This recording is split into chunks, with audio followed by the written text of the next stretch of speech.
If you believe in Creator, you must also believe in His creation. If you love the artist, you must also love his art.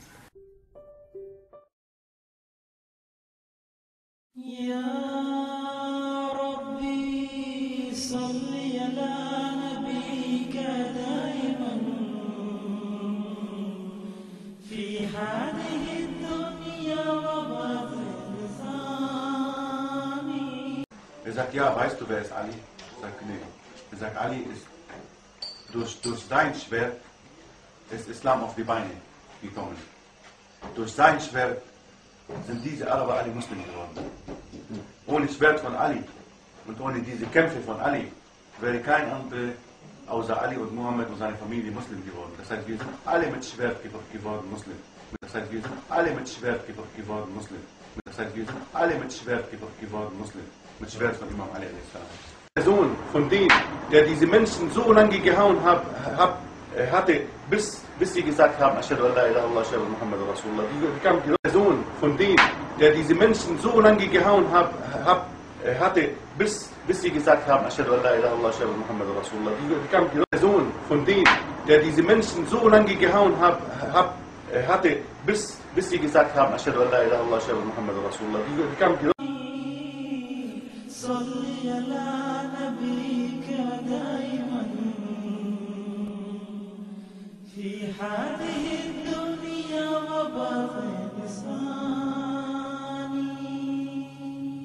बदरगाह Zeeshan खैरुल अनाम शफीउल वरा मर जाए खासो आम बसद ज़मीनत बसद एहतराम ये करता है अर्ज़ आपका एक गुलाम के ऐशा है कौनैन आली मकाम के ऐशा है कौनैन आली मकाम।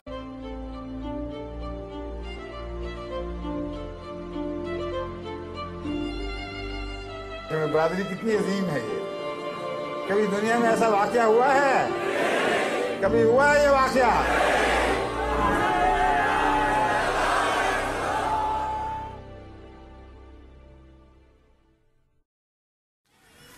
If you believe in Creator, you must also believe in His creation.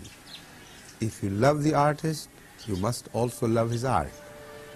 As such, our concept of Islam is so beautiful and so well poised that it has started attracting attention all over the world. People all over the world joining Ahmadiyya at a greater speed, which is now turning into not a speed but acceleration.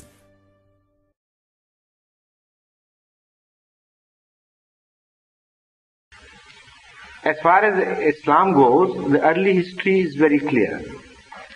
As long as Hazrat sallallahu alaihi wasallam was alive, there was not a single battle fought as an offensive battle. And for the spread of Islam, there is no question of any battle having ever been fought. Now this is a question, the battles fought by the caliphs and the later kings, who were called caliphs but they were kings, that is a different question altogether. At times you can justify their actions, at times you cannot. But you are not concerned. If kings act in for temporal considerations, for political considerations, every political nation does it. So why should we be bothered about offering justifications for this and that? The point is how Islam spread. That is the main point. As far as Islam goes, it was not spread through force, and when they conquered kingdoms, the force was not employed to spread Islam.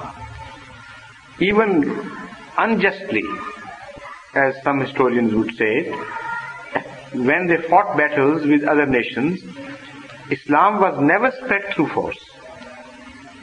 There are histories, there are instances of, for instance, Constantinople having been won over by sword. I agree. There is no gainsaying this. But no Christian historian would say or insist that after conquering Constantinople, a single Christian was converted to Islam. When they left Constantinople, having been defeated, on the contrary, it is said that all the Christians came crying and weeping and said, we want you rather than the Christian rulers because you are more just. If Islam had been spread by force, that conquest should have resulted in the entire population having become Muslims. It did not. The spread of Islam was among the Muslim conquests, no doubt. But through the Sufis, through the Mujaddideen, through the Muslim scholars, not by the kings. They were not bothered. They fought their battles, but they won the territories, not the hearts, and never applied force to convert people into Islam.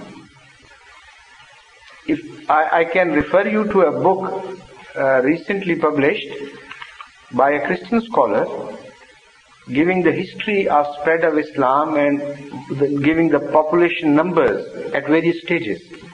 And I was surprised to find that according to that honest research scholar, the spread of Islam has no relationship whatsoever with the spread of the kingdom of Muslims.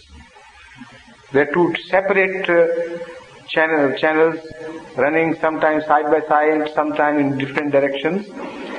And whether the Muslims lost an empire or not, did not lose an empire, this was a different phenomenon.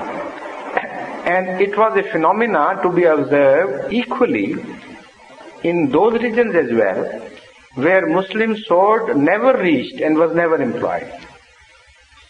It's a parallel phenomenon. That shows that the Muslim political might had nothing to do with the spread. I mean to say that some Madudites, for instance, the followers of Madudi, they also believe in this, and they, as evidence, they give this spread of Islam, or Muslim empire I should say, through sword, as evidence that sword has a part to play in religion. And they say, unless these countries had been conquered, Islam could not have spread as fast. Previously that was rejected. After the conquest that was accepted. Maybe not directly under the threat of life, but under the influence. There is a very strong argument they produce in their favor. Just a moment. But at the same time, Islam was spreading elsewhere. In Indonesia, in China. 4 huge provinces of China became Muslim. And not a single battle was fought either in the name of Islam or to oppose Islam. The whole population of Indonesia got converted to Islam, and not a single battle was fought there, either in favor of Islam or against Islam. And the spread in the peaceful region was much more rapid and lasting than the spread in the regions of war. Hazrat Sayyidina Bashir Ahmad Sahib, in his book Khatam al-Nabiyyin, has made a very interesting comparison, quoting figures. He shows that during the time of Ahmad Sallallahu Alaihi Wasallam, the spread of Islam during wartime is so limited that it seems to be progressing at a snail's pace. But the spread during the peace of Hudaybiyah, that period, short period, is so rapid that there is no comparison. So the real spread of Islam was not after Fateh Makkah, but before Fateh Makkah. And even after Fateh Makkah, not a single Meccan was converted because of that victory. Muhammad Sallallahu Alaihi Wasallam did not lay that condition at all. He said, whoever wants to save his life, he should come under the banner of Bilal, or under the band of so and so, or do this, or close his doors. There were so many conditions. And one of those also was that if somebody accepts Islam, okay, he will also be saved. So when there are 7 other doors open which are so easy of access, why should one take the door of Islam? Because it wouldn't make any difference to him. So that proves that it was not the fear of sword which spread Islam. Because they could escape in any direction, from any door. And after the conquest, the punishment that was declared was only for a few known culprits. Less than 12, less than 6, only 4. And still, some people have the courage or audacity to say that Ahmad used sword to spread Islam, or Islam was waiting for its sword for ultimate conquest. It's totally wrong. After Fateh Makkah, in Hunain, Ahmad had to fight a battle.